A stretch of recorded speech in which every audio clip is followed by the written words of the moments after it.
Yo guys, what is good? Welcome back on the Uncle Sharma channel. How you guys doing? Still on a high, obviously, from yesterday's win against Juve in the Derby d'Italia. 1-0 win, should have been more.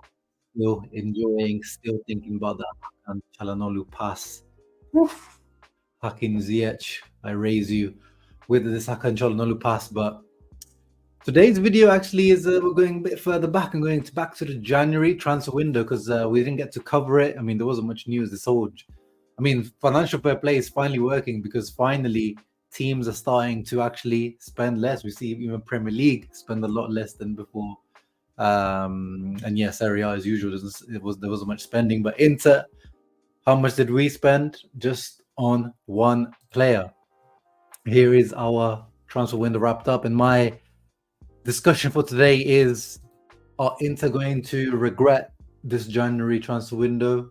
Yes or no? And I want to know your thoughts and opinions on this because we all went into the January window with the thought and the wish and the hope and the prayer that Inter will sign a striker, because we know that until now, Arnautovic and Alexis Sanchez both have not been up to par. They've both not been good enough as backup strikers up until this moment. But at the same time, we know our financial constraints, and at the same time, I've talked about this many times, we know about our coach, who is a guy, like it or hate it or love it, he backs his players. And that's exactly what's happened this past January. Inzaghi did not push for a striker. He did not push the boat out. He did not push out Arnautovic or Sanchez. In fact, he's doubled down on them.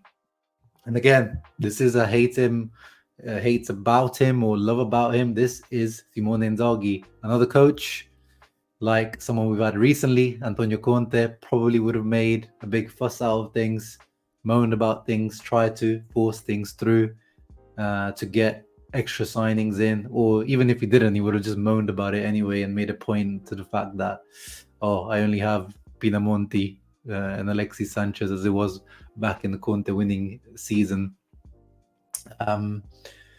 So in the end, as we end up with the same two backup strikers, are Inter going to regret this? Yes or no? Again, you guys comment down below. In my opinion, I would have personally. I said it with the, at the beginning. I knew Taremi wasn't possible yet. By the way, that's as part of the January window. We can also say we have made some very good steps for next year.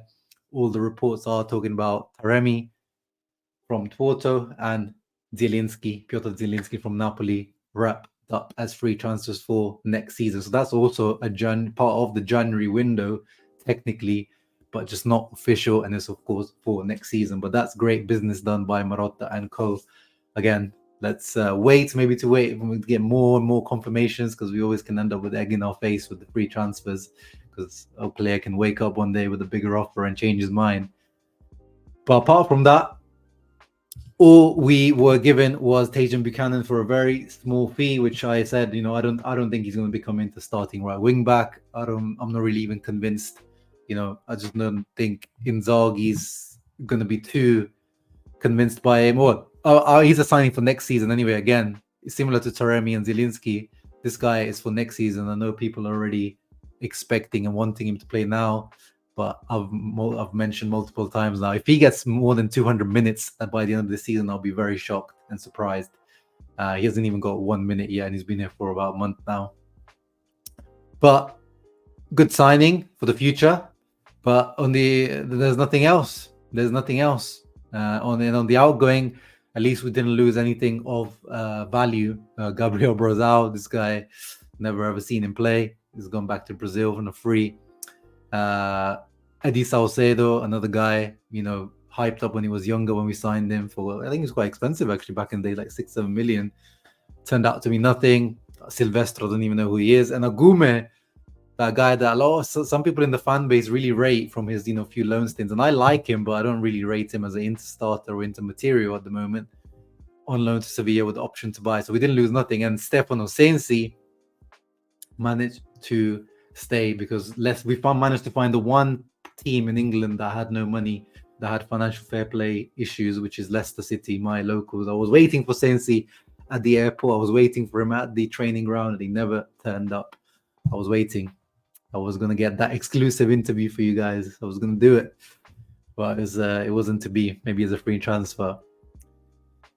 But yeah, that's kind of good. I mean, the Sensi thing kind of gives you that insurance policy just in case things go wrong. If Mkhitaryan gets injured or Barella gets injured or suspended.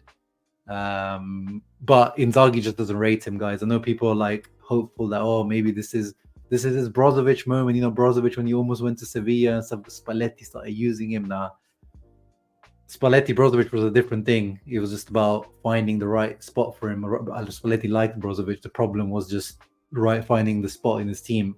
Inzaghi, I don't think he doesn't rate Sensi, because I don't think he cannot not rate a player of the technical quality of Sensi. I think he just doesn't trust him, and that's been for a while now.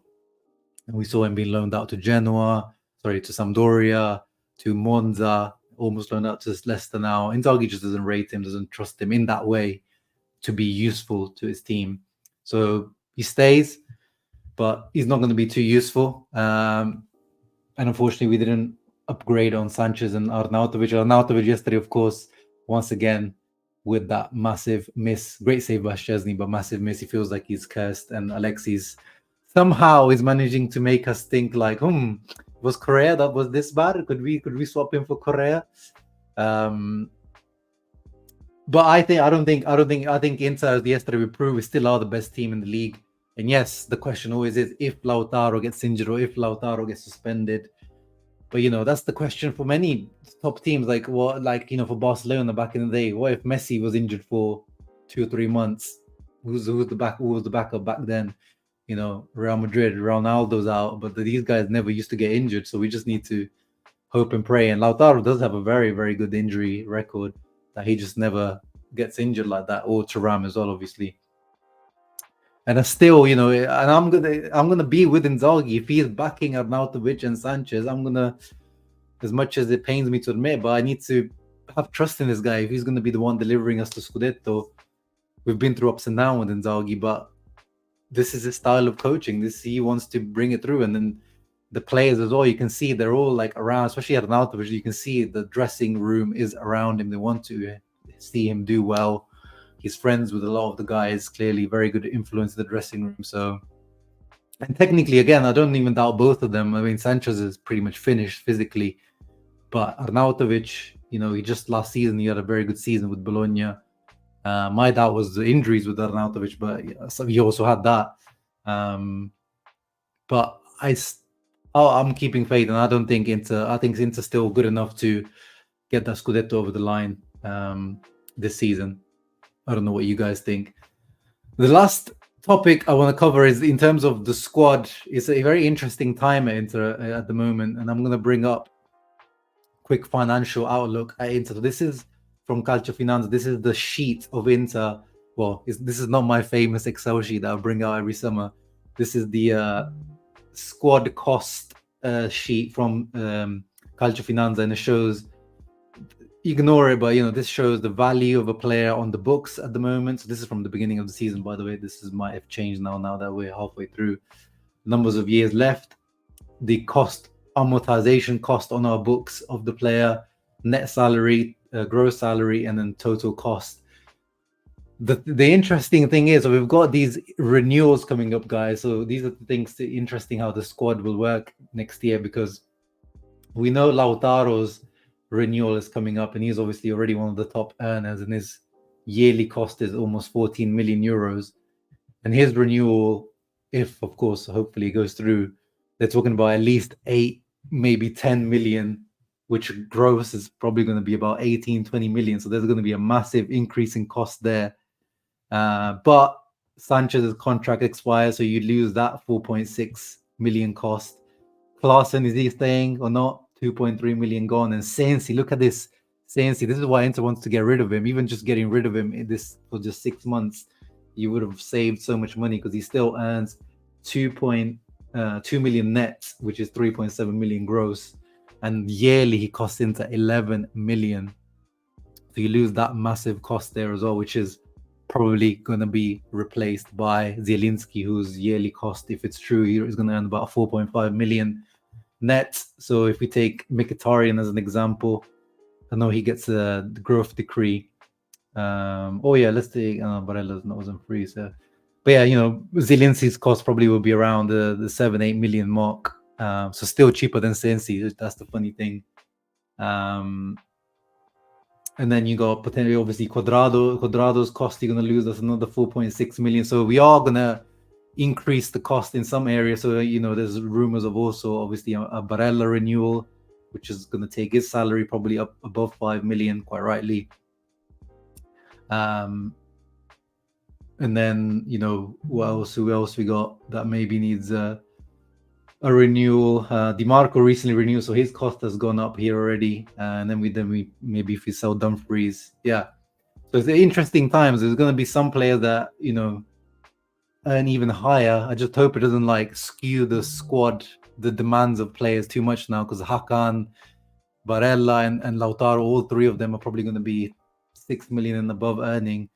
I don't want to get to that level of Juve a few years ago when they really overloaded the wages too high, and you get to that stage where the wages are just too high. You struggle to get rid of players, and then if anything happens again with Suning, anything catastrophic happens, and you find yourself in really tricky situations.